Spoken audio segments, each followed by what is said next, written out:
Olona 4 no matin'ny pesta hatramin'ny volana Aogositra ka hatramin'izao araka ny tatitra nataony Dr Vaovao talen'ny sampana miady amin'ny arety mifindra eo anivon'ny ministeran'ny fahasalamam-bahoaka androany alarobia 70 kosa ny fitambaran'ireo tranga voamarina fa tena pesta hatramin'ny volana Aogositra ihany.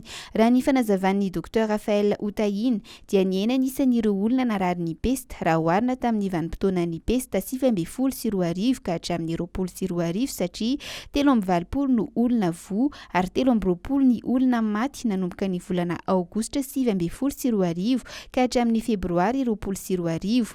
Distrika 10 manerana ny nosy rahateo no nahitana ny VALANARETINA tamin'io vanim-potoana io. Tamin'ny taondasa raha distrikta 12 ihany izy ireo no voakasika tamin'ity vanim-potoana ity ho iatrany ity tompon'andraikitra ity. Maharitra 7 volana ny vanim-potoanan'ny pesta manomboka amin'ny volana Aogositra ary miafara amin'ny volana Aprily, izany hoe mbola ao anatin'ny vanim-potoanan'ny pesta i Madagasikara amin'izao fotoana izao. Manana 70 ora ny governemanta hanomezana ny antsipirihany mahakasika ny Optima.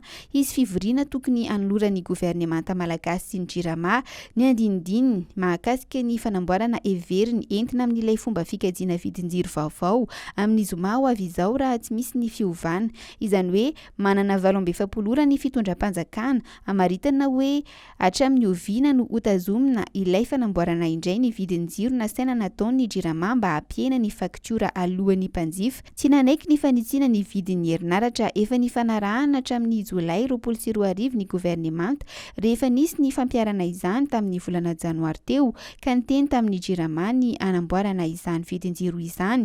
Miteraka fienany ny fidiram-bola hatramin'ny 4 alina tapitrisa ho an'ny jirama nefa io fanamboarana io raha mitohy mandavataona ka manosika ny banky iraisam-pirenena anontany amin'ny fomba ofisialy ny mety ahiretan'ny fitazomana ny vidin-jiro amin'ny vidiny namboarina io. Efa nilaza ny ministry ny toe-karena sy ny vola fa tsy maintsy ampiarina ilay vidin-jiro vaovao Optima saingy tsy amin'izao fotoana sarotra izao izy. Tsy mbola namaritra ny fe-potoana ampiarana io vidin-jiro io anefa ny governemanta sy ny jirama hatreto.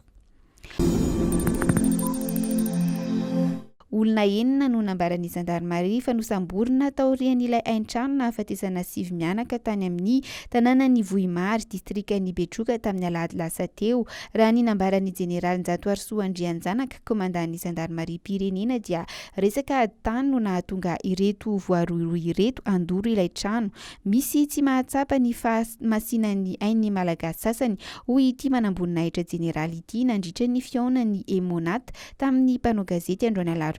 Raha ny sary ny paritaka teny amin'ny tambanjotra tserasera dia saika tsy nisy intsony na ahafantarana sivy mianaka namoy ny ainy.